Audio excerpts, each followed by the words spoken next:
Hi guys, and welcome back to the podcast. I'm your host Indira, and today I'm joined by New Zealand athlete Georgie Grgec. Georgie's had an amazing season, representing New Zealand for the first time in the World Cross Country Championships, where she placed a brilliant top 50. She's also knocked 20 seconds off her PB recently to run 15:20 on the track, and won the 5K Cardiff podium event. Georgie's also achieved all of this whilst working a full-time job. Georgie took a break from competitive running shortly after she left university, following on from a battle with injuries, including some stress fractures and an experience with Red S. But since, she's come back and's been running better year on year. It was great talking with Georgie, and she's definitely got an exciting future ahead as she turns her attention to some new goals. Okay, as always, please be sure to leave a rating if you've been enjoying the show. It helps to give credibility to the podcast so I can keep bringing you guys the guests you want to hear from. And don't be shy to leave a comment if you've got any thoughts or feedback. Okay, let's get into the episode. Hi, Georgie. How are you? And welcome to the podcast. Hi, thanks so much for having me. Yeah, I'm very well, thanks. Almost at the end of the week and holiday next week. So yeah, all positive news here. Oh no, amazing. And where will you be off to? Um, Jetting off to get some sun and go to the beach, going to Sicily for a week. So Oh, yeah, nice Italian break. yeah, definitely, especially after a amazing season, and weather's starting to get a bit cold now, so seems like you've got your timing bang on. This is what I'm hoping. Yep, exactly. Awesome. Okay, and so for anyone who doesn't know you already, can you briefly introduce yourself as an athlete? Sure. So I am a born and bred New Zealander. Grew up in Auckland, but have lived in London for the last 7 years. And I am a distance runner. This is kind of something I've done pretty much a large chunk of my life now. I compete on the track, the road, and cross country. And I guess throughout my running career, I've been part of two clubs, one back in New Zealand, Auckland City Athletics, and then since being in London, currently run for Herne Hill Harriers. Yeah. Yeah, no, amazing stuff. And that's really exciting. First New Zealander on the podcast, bringing some more international flavour. And for you, just a couple of questions to kick off with. What's been your most significant running moment so far?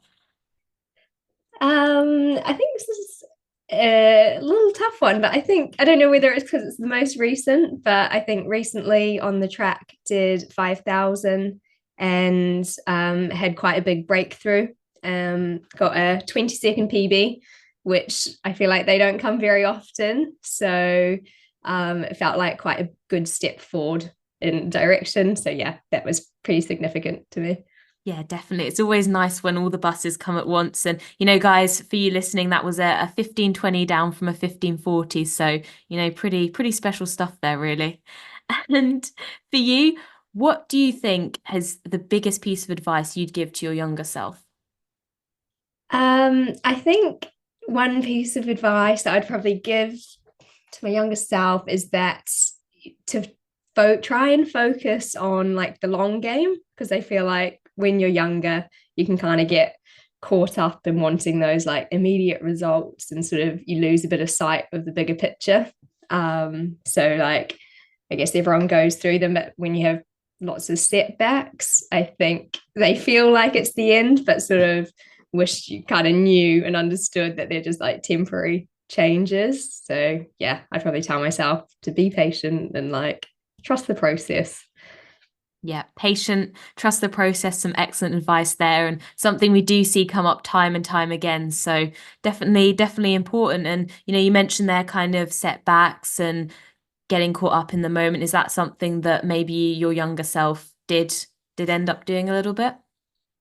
Yeah, I think quite often actually, feel like I had sort of like a string of injuries growing up. And so obviously that's disappointing for anyone when that happens. But I think sometimes you would just think literally the world was ending and like you'd never be able to run again. And it's like you do just have a stress fracture. Like you will be able to rehab that and you will be back like doing what you love doing. So I think, yeah, you know, trying as hard as you can to gain some perspective sometimes. Yeah, definitely. It really can feel like the end of the world, and injuries very much are kind of the runner's devil, so to say. So, yeah, well, let's get into that a little bit later on. And so, if we peel it back to the start, you obviously had a different upbringing to some of, or the majority of the listeners who are maybe more UK based. What was it like, running and going through the junior years in New Zealand, and how did you get into running? Yeah, so I feel like is probably how a lot of people end up getting into New Zealand, not into New Zealand, into running over here as well. But again, kind of started when you're at primary school and you've got your annual cross country, which is like round the block in your bare feet. So kind of was just like an active sort of kids. And I think in New Zealand, there's quite a big emphasis on your outdoor culture and having a lot of space. And so that was very much sort of how I was brought up, but dabbled in lots of sports along the way. Gymnastics was actually what I really loved. And that was like my passion. And I had high hopes of becoming like this amazing gymnast. But sadly, that didn't really happen. Wow. Yeah. So that's, I guess, when I started pivoting towards running. And it was sort of when I got to high school, again, through those school cross countries, quite liked doing them, did fairly well within your school. And then I actually had quite a few friends that signed up for triathlon. So I decided to follow suit with them, which I think quite a few people seem to get into running this way. And yeah, quickly kind of discovered that through that training and the racing, that running was probably more of my strength, definitely not the swimming side. So yeah, then started sort of joined a athletics club. I think I was probably around 15. And so we have like a similar setup with you can compete at like your school national champs or regional level with your school, and then also outside you can compete with your club.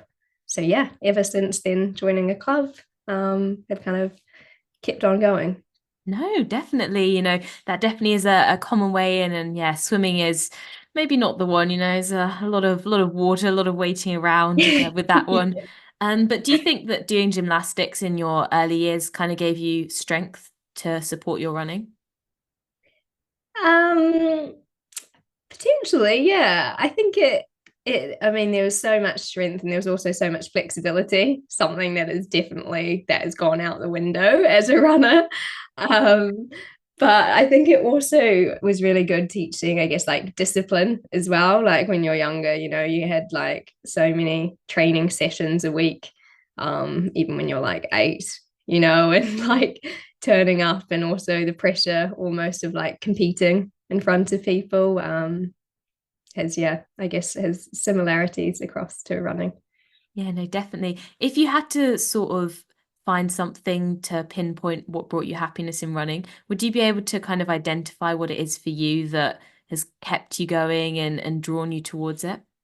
That's yeah, I feel like I guess again, lots of people might say this, but just like a sense of like, I just love doing it. It's like time that you can spend either by yourself and like you get the endorphins and you can like going and it just really like helps with sort of your mental space. But then also, I think along the way, because it's been such a big part of life, like I've met so many people through that and like loads of my closest friends through sort of the running community. So I think once you've built those relationships, you kind of have this tie and you want to kind of keep going with it as well as just purely loving running. Yeah, definitely. It really is one of those things that you have a proper love for. And so for you, at what point did things start to get a bit more serious, or you start to perhaps take more steps towards, having an extended career in running? I think throughout like high school, I was competing quite a lot on the club scene, as well as like for secondary schools. And so I think I felt there was some potential there. Managed to get a few like national medals, which kind of can also keep you motivated when you see a little bit of success. And then actually, when I was at university, which I went to in Auckland, I was like, okay, this is my opportunity maybe to invest a little bit more time. And so I think I dropped like did one less paper or two less papers for one of the semesters. And I was like, okay, I can really focus on it. Um, Sadly, that backfired a little bit, as that was one of my years that I ended up sort of not being able to run very much at all. And then kind of put it aside a little bit. And then I think in the last few years, like being over in London is when it's sort of really kind of opened up, and it's each year it seems to sort of progress more, and I want it to take up sort of more time in my life. Oh, no, interesting. I think that's something that's quite commonly seen, sort of sometimes a bit of a step back from it, or, struggles with injuries or struggles with, just maybe life in general at that point, and then picking it up again a bit later down the line. So can you talk us through a little bit more about, maybe what happened during those years? You mentioned there not being able to run at one point. Yeah, so when I was in New Zealand, I think it was two stress fractures, like lower limb ones. Um, they weren't necessarily like, I mean, no one wants a stress fracture, but they're not like too bad. They didn't keep me out for too long. And that's when I discovered, aqua jogging. And in New Zealand, like it still makes me laugh. It's like a big deal in New Zealand. You've got your own lane in a swimming pool, whereas over here, I feel like everyone looks at you like you're a bit nuts. Yeah. Yeah.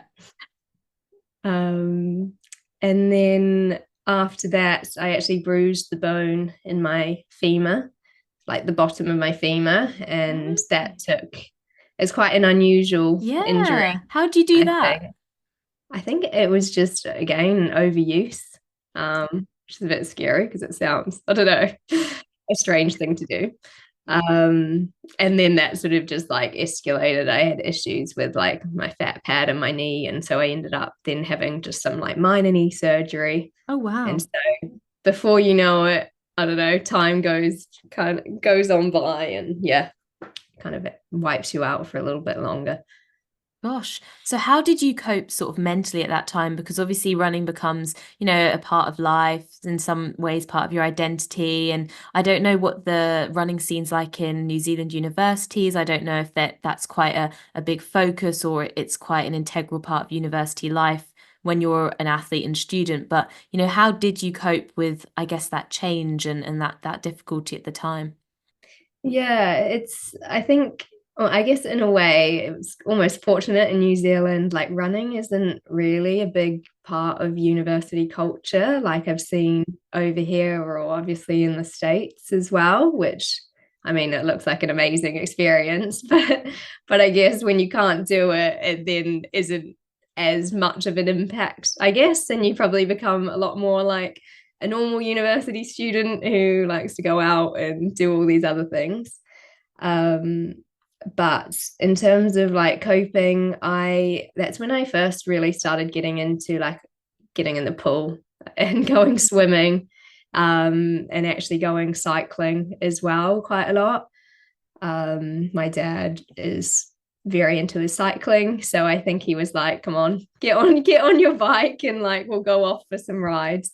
And like entered a cycle, kind of like one of the fun races, and so I had something else to sort of aim for that was still getting those endorphins and getting that kind of fix that we're all quite like dependent on. Yeah, definitely. Yeah, does something for you, these sort of endurance sports, and cycling's definitely a good substitute for running for sure. And I can imagine that'd be quite beautiful out in New Zealand as well. Yeah, definitely. There's some nice spots. I guess Auckland is still, you've still got your city life, but nowhere near on the same scale as like London traffic. So yeah, it's pretty Yeah. enjoyable. Yeah, no, that's great to hear. And can you talk us through what then happened post university for you and, what your relationship with running was like as you left?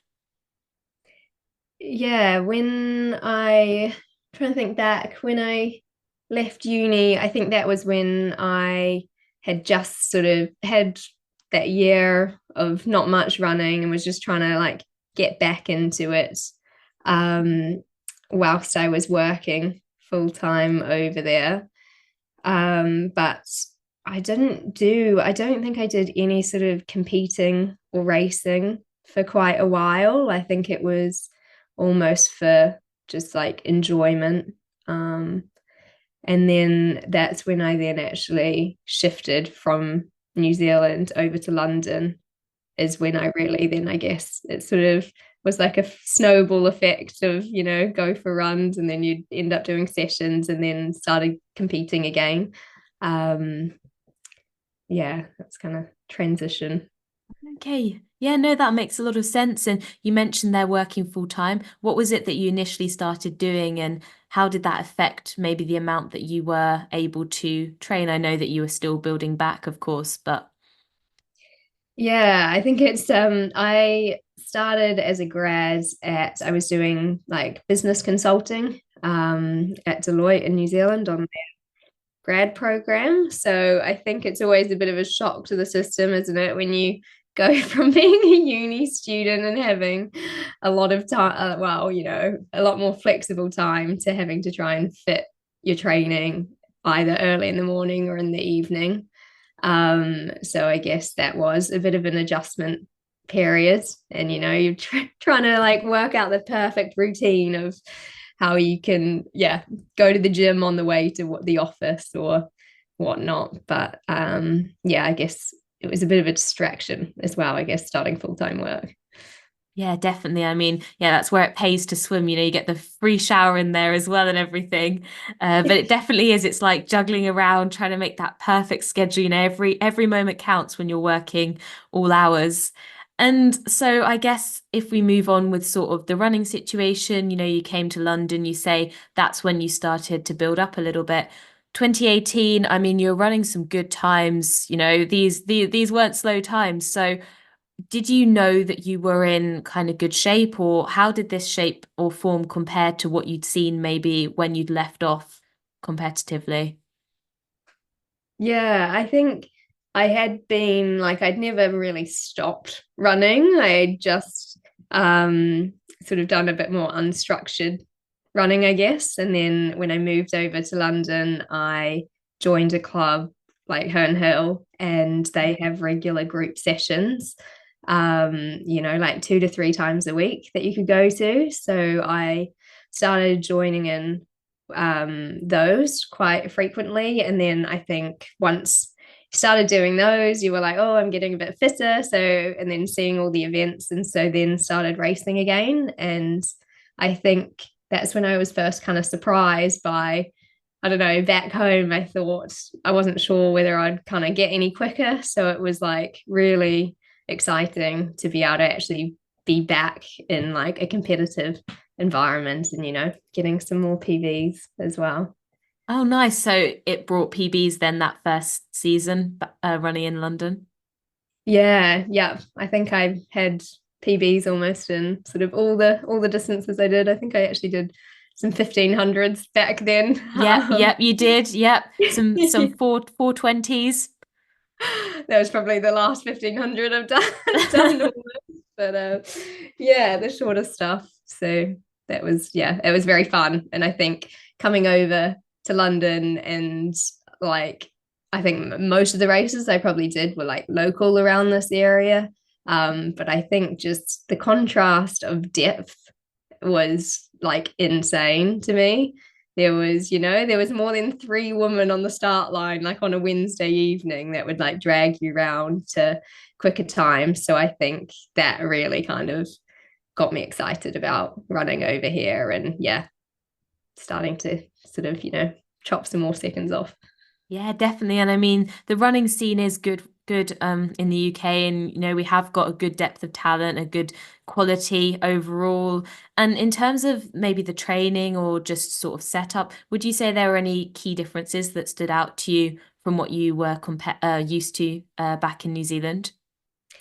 I think probably again, it's like the depth of the training groups. Like back home when I was at a club, I did used to go to like regular sessions that we would have. And there was a good group of us, and we'd do that like 3 or 4 times a week. Mum, dad drop you off or whatnot.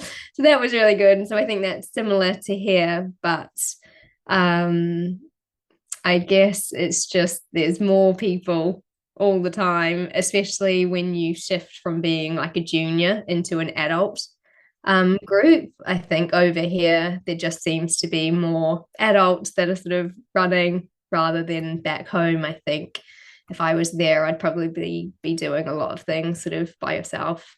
So yeah, that's a big positive. Yeah, definitely. It's always nicer to have, others around you, people to train with, especially when you've got other stuff going on in your life. You definitely need to be able to extract that social element from things as well. And I see then over the next 2 years, obviously 2020, we had COVID, but you don't compete as much through 2019, 2020. Was there any reason in particular for that? Yeah, I feel like I forget almost like how long that period was, and then you do kind of look and you're like, oh, there was one, if not any races. But I think it was kind of like a string of events. Had that like really good season and then started getting derailed a little bit. I think the first thing I actually got another stress fracture in my foot. So that took me out for a little bit. And then I think the next one that was actually probably the most lengthy, it must have been I think it was 2019.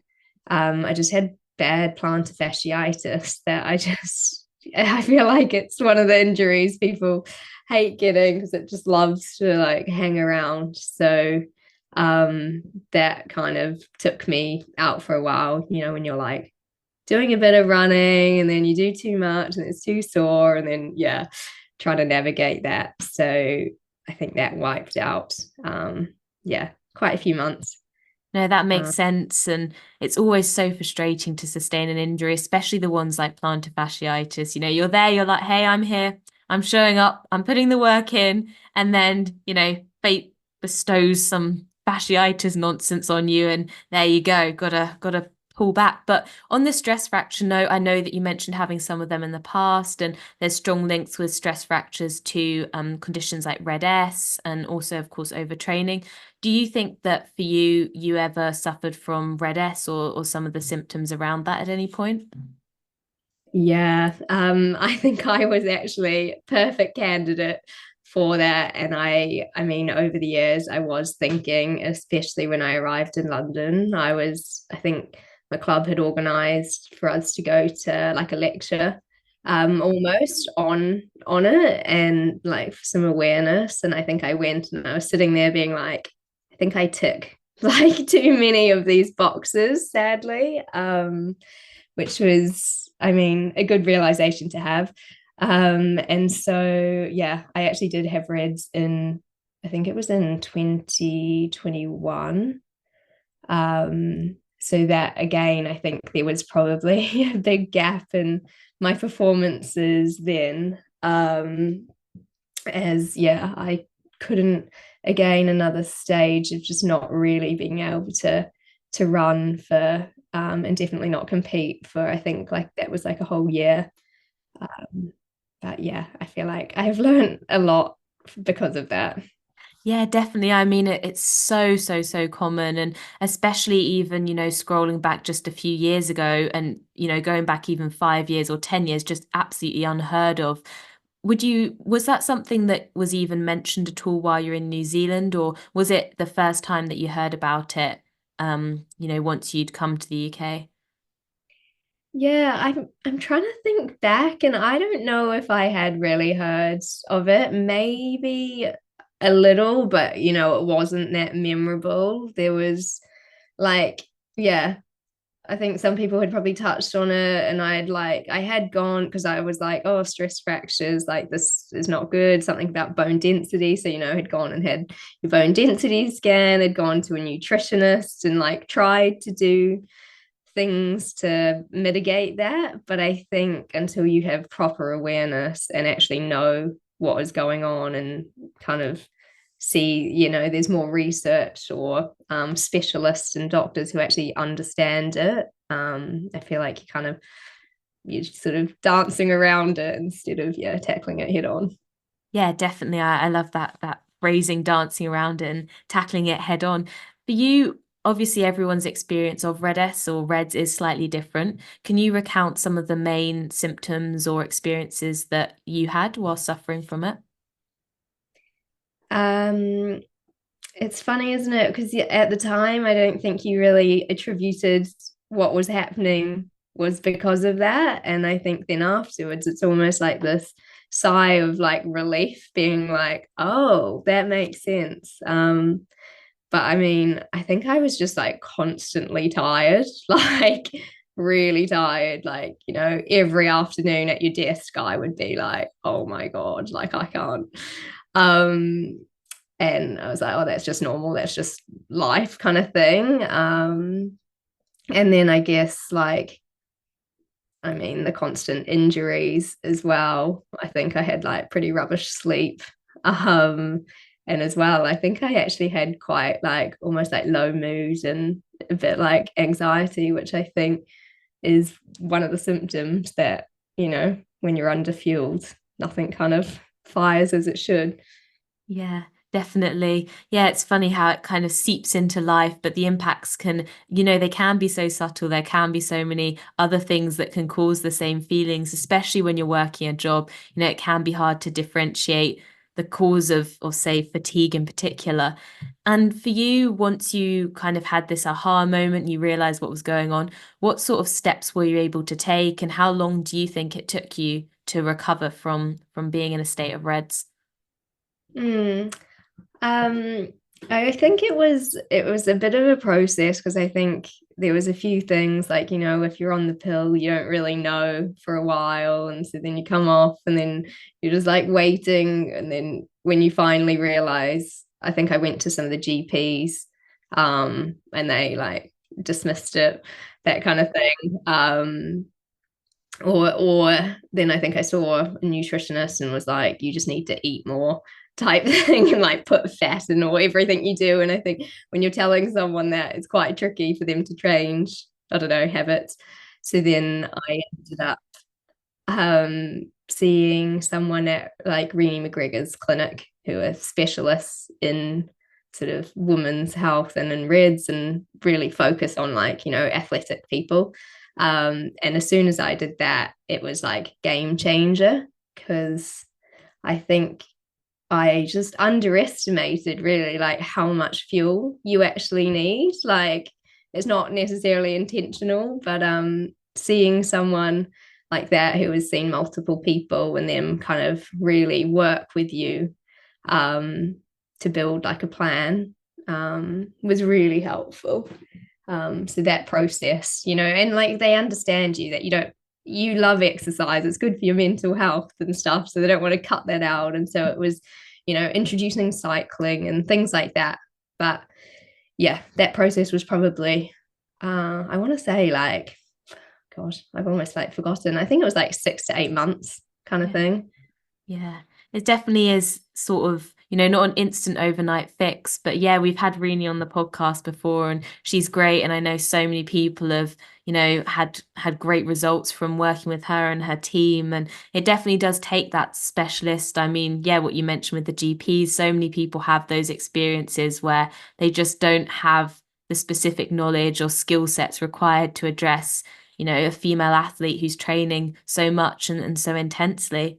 When you say that, that was sort of a big turning point for you, is there anything in particular that you changed that really helped kind of escalate that process? I know you mentioned eating a bit more. Yeah, I think fueling was a massive part of that, but not necessarily like I mean, a bit of both, like what you were eating, but also just how important as a female athlete, like the timing of your nutrition is. So I very much used to, again, I think when you're working full time and you're like trying to squeeze it in, I would literally set my alarm, roll out the door in the morning at like 6 in the morning, go and do a session. Like I'd do a hard run completely fasted. And then, you'd be rushed to the office, get changed. And so you probably wouldn't have breakfast for like, a bit of time afterwards. And so I think adjusting that, like now I will never do training fasted. Even if I'm going in the morning, I will just make sure you have, like have your banana or something beforehand. And then, yeah, also I think emphasizing like making sure you're eating carbohydrates as well was another big one. Yeah, definitely. Timing's something that has come up time and time again. And it really, really is important for hormone health for females in particular. And if we now turn our attention kind of to the plantar fasciitis, that's another type of injury, the sort where there's not that almost set program to how long you will be able to recover from it. How did you deal with that process, and what steps ultimately led to you sort of moving beyond it? Yeah, I feel like tendon injuries are sort of a different ball game, aren't they? Like the bone, yeah, you've like got a set amount of time, you can't run. Hopefully it heals and you can be back. So I did find that quite challenging because you almost got false hope, I think, and then you'd be knocked back a bit. They were quite like needy, but if you do too much. So I think, I mean, it did go on for a while, and I mean, I would probably do it differently now. I would try and go and see someone that you trust, like a physio you trust, earlier on and build that plan instead of trying to manage it myself. But I ended up having shockwave quite a few sessions of that. And so I think, when you've tried so many things, I don't know what was the fix, but I feel like shockwave probably had like a really good impact on it. Yeah. No, it's interesting you say that because even another guest, actually, Charlotte Alexander, for anyone listening, who was on this podcast, a lot of people who've dealt with plantar fasciitis do mention how, ultimately they're like, right, I'll try shockwave, and it does seem to have really positive results. How long did you kind of self-manage before you took those steps? I would say it was probably almost 3 months, I think. And I think I didn't really know too much, you like Google things, but tried resting it, and that's absolutely does not work with tendons. And then tried doing all the loading in the gym, and that probably did help, but it's like obviously take things like that take time. So yeah, then once I managed to get sort of into it was actually in the NHS that managed to get their guidance and help, which was great. Oh, nice. Was it a long wait or? I think by the time they were like, okay, you've had this problem for quite a few months, like yeah, yeah. Oh, no. No, that's great to hear. And so I guess, something that a lot of people struggle with when dealing with an injury is kind of that impact on their mental side of things, not being able to run, sometimes the uncertainty as well, maybe with reflection, but also, from memory at the time. How did you deal with the mental side of being injured? Yeah, I think it is always like quite testing. I mean, something I probably still sort of am trying to get my head around.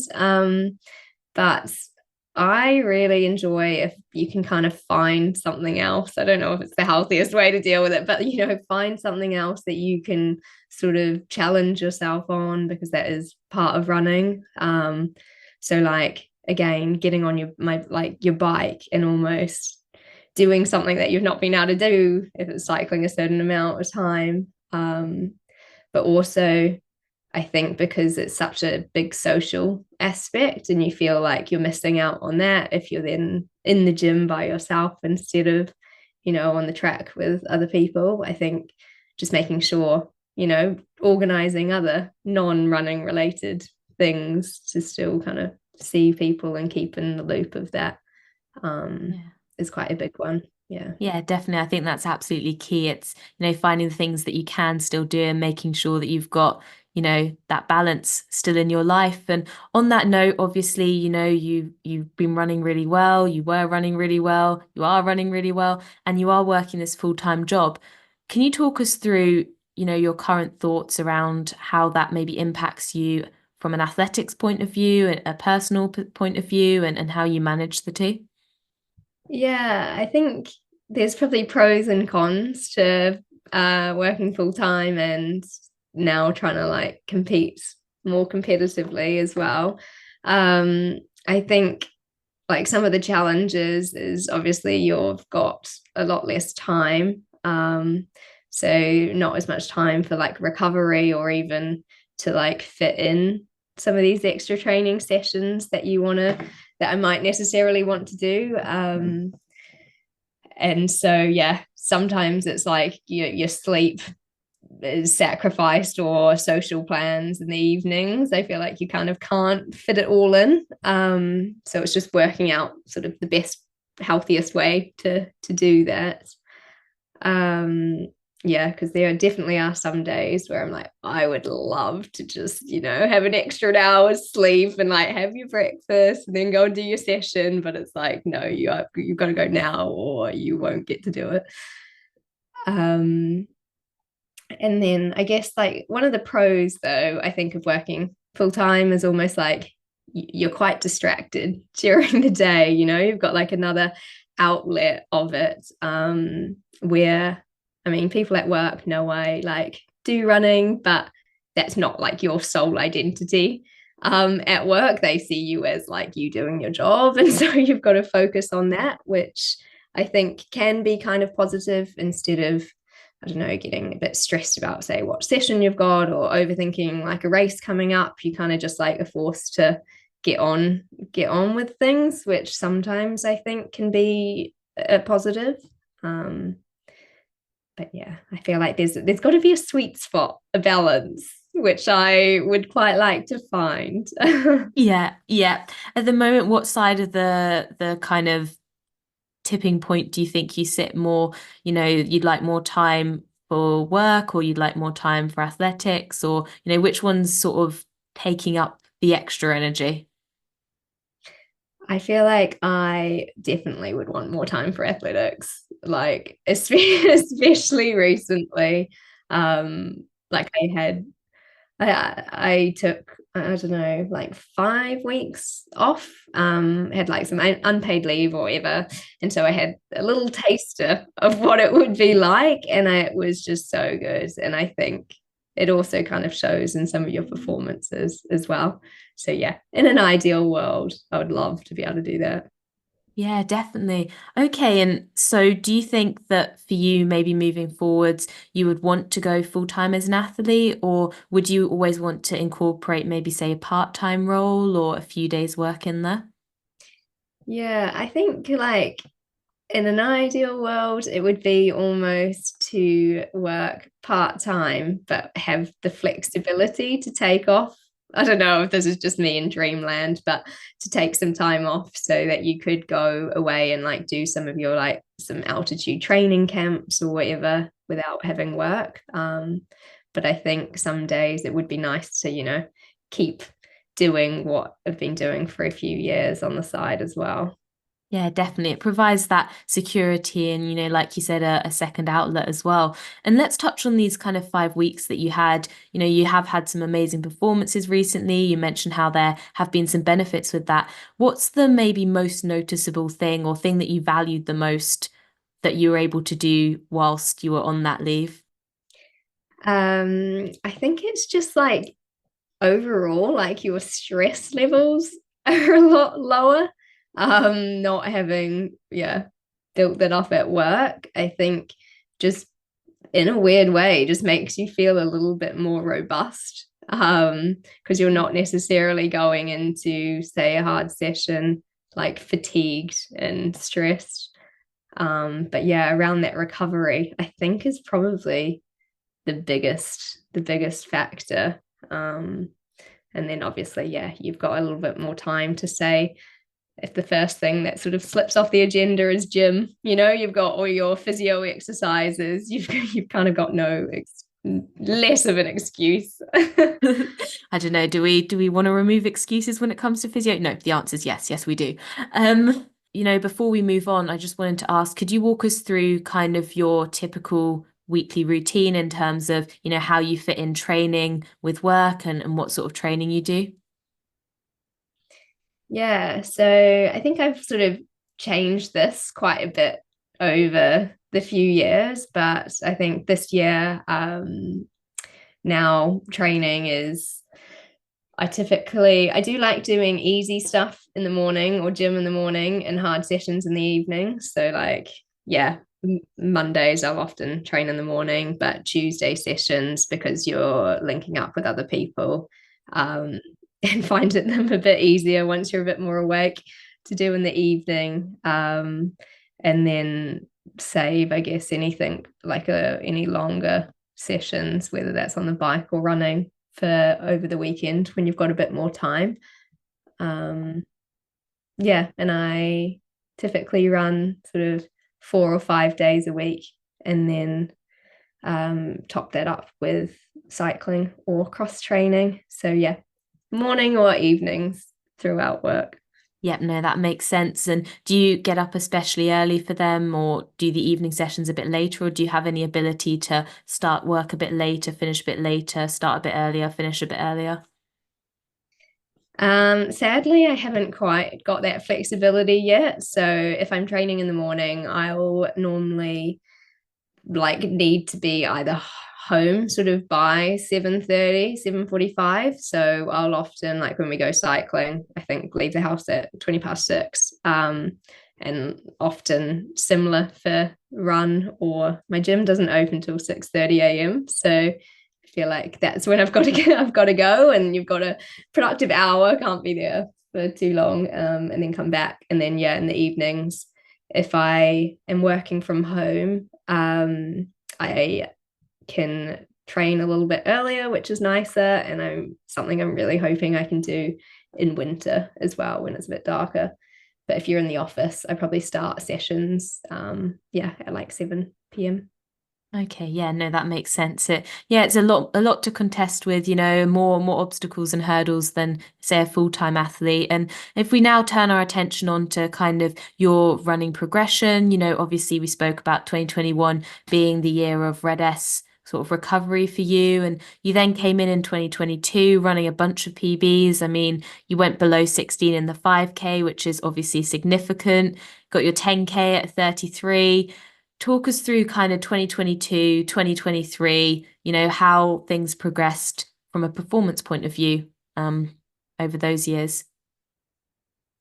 Yeah, I think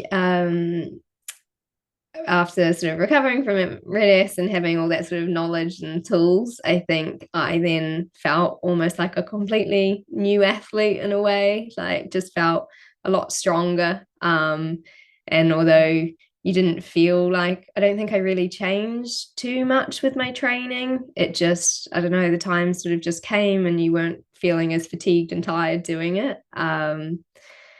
Although I guess a couple of changes, I think balancing, because I'd done quite a lot of cycling during those years, was sort of managing my routine and keeping those days in, and sort of restricting my running to like 4 days a week at that time. And trying to build that kind of cross training holistic approach. And yeah, so I think it kind of seemed to pay off.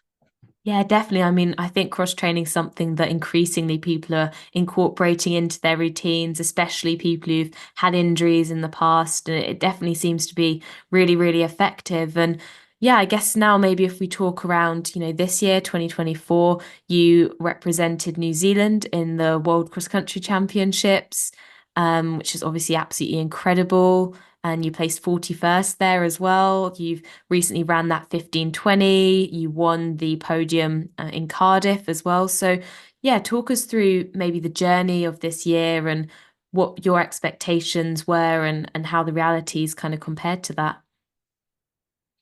Yeah, I think this year has sort of been probably the biggest step forward, and almost most exciting year of my running so far, and probably the most change that I've made in a way.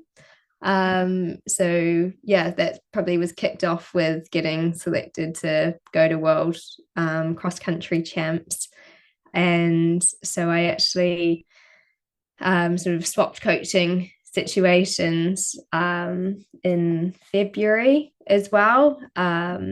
So yeah, Stephen Scullion is coaching me now, which has been like a massive help having someone sort of tailor everything and like target races and sort of individualize, keep that cross training in and sort of just have loads of awareness and knowledge of sort of what works and what you need to do. So that's been a massive help. What led to that change? I think one of the main things was I was actually going back to New Zealand for 5 weeks just to, visit family and friends. But then the cross country was actually going to be shortly after that. And I think because I had been just jumping in with the club group sessions and you just sort of do what the sessions were, I think then being removed from that situation, I then needed to have a plan. And I think when you've got a bigger race that you're wanting to target, I was like, I actually want something specific to target that race. So yeah, sort of shifted in that direction. Okay, amazing. Okay, so yeah, from that point on, kind of, did you have to run a particular race to get your selection? And how was your experience of the Worlds? And I mean, that was your first international vest, am I right? Yeah, it was. It was very fun experience, I guess, process of getting in because I live in London, not in New Zealand, which is very far away. They did have a trial race, which was like their national cross country. But again, our years, because our winter is in the middle of the year, it was not exactly when I was planning or like what was going to be back in New Zealand. So I managed to get exemption from that.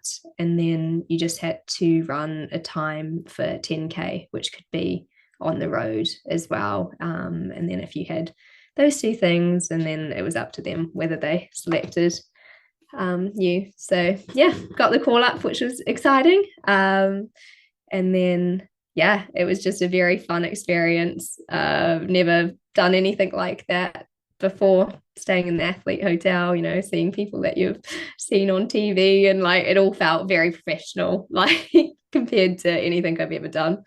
Yeah. No, that's incredible. And was there a standout kind of experience for you during that championship? I think it was just sort of like the whole like lead up almost to it, and like the race itself, obviously. Again, like, you get your accreditation, you get your New Zealand kit, and that was all quite exciting. And then you're like in the food halls, with all the athletes. And so I think I was just trying really hard to like take all of that in and enjoy the experience sort of almost regardless of the race Yeah. itself as well. So yeah. Yeah, absolutely. And I mean, 41st is an incredible result. How did that compare with where you were maybe expecting to finish? I actually I didn't really know what would be like a reasonable kind of thing. Everyone says is pretty tough. So I was like, oh, maybe top 50. But I sadly got quite sick that week. So I was then like a bit nervous about whether I'd even be able to, how I would feel doing it, if I'd even get on the start line. So I think I kind of reevaluated the days before and like the morning of, and I was like, I'm just gonna run, try and have fun. Yeah, I was in the 30s for a chunk of the race, and then sadly I died such a death, and yeah, had to settle for 41st, but I feel like can't complain at all. And yeah, it was fun. Yeah, definitely. Definitely not a bad result at all. A very good one indeed. And so for the rest of your season then, I mean, you also were fourth at the British Olympic trials, 32, 43, 10,000 on track, and you competed in France as well in the fast 5,000. And then of course, recently you made that jump to 15, 20. talk us through kind of the changes and, what's been going on the past few months. Yeah, it was exciting being able to do a track season. I feel like it had been a couple of years, so I was just really eager to do that and felt like I had some unfinished business there. And I also first time went to altitude, Font Romeu for a couple of weeks. And I think that I don't know if like I was there long enough to get loads of benefit, but almost just purely focusing on training whilst you were there. I think that was like a huge benefit. And I think is sort of one of the reasons that maybe helped with my performances. But yeah, it was fun actually being able to book races in and actually make the start line and the end line and yeah, get PBs in the process has been I've really loved this summer. Yeah, definitely. And how did you find your first experience at altitude?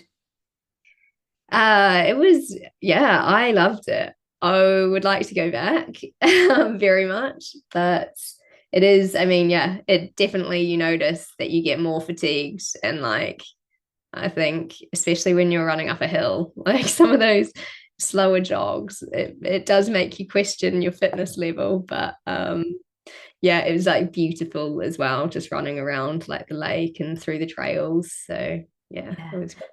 It does look absolutely gorgeous out there, I have to say. And I think it's really exciting kind of how you're only maybe just now starting to have access to and engage with some of those more elite training tactics and being able to see the difference that they've already made. I think it bodes really well for the future. And, it's a really exciting position to be in. And I guess if you sort of reflect back on maybe your journey so far, some of your learnings, what do you think's been the most valuable thing you've learned that has maybe made the greatest impact on your progression overall? I would say probably around two areas. I know touched on it quite a lot, but just like the fueling side of things, I think that has made a huge difference. And I think the other one is almost sometimes like it sounds a bit lame, but less is more and not constantly trying to slog yourself and like every session you don't have to be like on the floor dead. Like each session has like their purpose. So I think making sure you're doing most of them like in control and yeah, not absolutely killing yourself because then you do get this consistency, which I think for the first time this is the longest I've ever had continuous running, and that just seems to make the biggest difference of all. Yeah, definitely. Consistency is key. That is something that is, consistently spoken about and does show to have great results. And have you identified over the years or maybe more recently a particular type of training or session that you get a lot of benefit from? Yeah, I think this year training has shifted quite a lot towards there's been a lot more like threshold work in there, which probably previously I didn't really touch on. So I think sort of layering those on and like I've been able to build them up to be slightly longer. I think that has kind of helped quite a lot, as well as doing a few more hills and I actually running on the track less and sort of trying to do some speed stuff on hills. Like for my 3K, I hadn't done, many track sessions, but sort of got PBs that way. So yeah, I think the threshold in hills has probably been really helpful. Yeah, definitely. I think threshold's certainly a term that is thrown around quite a lot these days. In particular, a lot of controversy and discussion around kind of double thresholds and things like that. On that note, are you someone who takes quite a scientific approach to training? Do you pay attention to data and testing and these kind of things? Not so much, if I'm honest. I feel like I've never actually had any like official testing done, although I think that would be really interesting. I don't know if I would know exactly how to alter my training with it, but I think yeah, I would definitely be like interested in kind of exploring those types of things. I guess is technical as I am, is when I'm cross training, I have my heart rate strap on and I try and, hit certain zones or not hit certain zones. But yeah. Well, if anyone's looking to do a bit of lab testing, we've got Georgie here, a brilliant candidate, so do get in touch with her. And on that note, with cross training, I know heart rate can be such an effective way to try and gauge your effort or replicate maybe run sessions. Is there any particular heart rate that you tend to aim for when you're doing cross training sessions? Not really, to be honest. I think I just wing it at the moment. I think essentially, yeah, I'm like, well, you don't want it to necessarily, if you're trying to do a session, it needs to be higher than like a 140, or like, if you can get it into 150, 160, then you're like, and you feel tired, then I'm like, okay, it's kind of working. But yeah, it's almost just to keep me in check. I'm not just pedaling on my bike. Yeah, definitely. These things can be useful, but at the end of the day, our bodies know what we need best, and you can feel when you're working hard. Um, but equally, if you have a bad session, but the watch thinks it's good, then there's sometimes to listen to a watch, I think. Exactly. That's like your predicted times on your watch, isn't it? Sometimes you're like, I'll take those. Yeah, definitely. And for you, this season you've done a couple of 5,000s, a couple of 3,000, dipped under 9 minutes as well. Also, you ran in the World Cross Country Championships, of course. What's the future looking like for you? Do you have any goals or distances in mind? Yeah, I think in terms of, I guess the closest thing is I'm wanting to do half marathon. I was actually meant to do big half just gone, but sadly got a bit sick at unfortunate timing. So I'm now hopefully going to do Valencia half. But then sort of after that, I am quite keen to try and see if I can take any more time off on my 5,000, and whether that's actually maybe even doing some indoors. I've never done indoors. It's not a thing in New Zealand. So be quite interested to try that and maybe mix it up from doing too much cross country. Yeah, no, definitely. That sounds really exciting. And I know Valencia can be a really fast event as well. Do you have any particular goal in mind with that?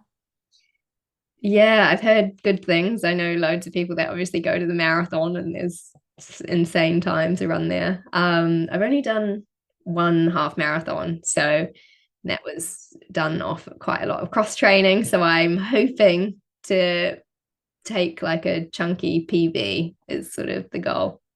Yeah, I mean, it definitely sounds like it'd be possible. And I mean, 2023, you ran Copenhagen half, that was 72:58. So, I'm sure you can set a lovely new big shiny PB in that one. And yeah, indoors should be really exciting as well. And so now if we move on to a couple of listener questions before we wrap off. So we've got one here that's saying, not many New Zealand runners on the international scene. Are there any drawbacks associated with that? I think like if you were based and living in New Zealand, there's probably some in terms of just trying to get that quality of races, because New Zealand population is so small, that you would have to kind of go overseas. And I think a lot of top New Zealand athletes are based elsewhere, like a lot of them are in the States or over in Europe. But otherwise, I don't think there's really any other drawbacks. I guess yeah, everyone has, I guess, challenges with the national body and whatnot. But I think, there's less of us to contend with. So no, very, very happy to be a New Zealand athlete. No, that's really good to hear. And we've got also one, where in the world do you like running most, excluding New Zealand? Oh, that's a good question. I mean, I'm not gonna lie, I really liked Font Romeu. Like, I know that was a new spot and that's a big call, but just around a lake or in trails or anywhere hot, if you combine the two, I'm there. So yeah, I'd actually probably say Font. No, but I mean, from what I've seen, it looks absolutely beautiful. So I can completely see why you'd say that. And we've also got biggest contributing factor to you doing well in your recent 5,000. Uh Tricky to know, isn't it? I think it is just like a combination of doing those threshold kind of sessions mixed in with some speed session, keeping on top of like strength training, and just like having that consistency backed behind you as well. Yeah. Yeah. No, that all Feeling good on the day, isn't it? Like that's so true. It is so hit and miss. You can do everything right, but at the end of the day, who knows what's going to happen on the day or in the race. And also, we've got one a bit more generally, but how have you found living and training in the UK versus New Zealand? I know we've spoken around this a bit already, so feel free to give a kind of quick summary. I think it's got, I mean, pros and cons, doesn't it? Again, just like the depth of people like pushes you up so much. I think in New Zealand there's a lot more space, less people to navigate being in a big city. So it is really peaceful, almost going back to that. But yeah, otherwise it is kind of like similar. Yeah, that makes sense. Okay, and to wrap off with a couple of quick fire fun questions. Reading or watching?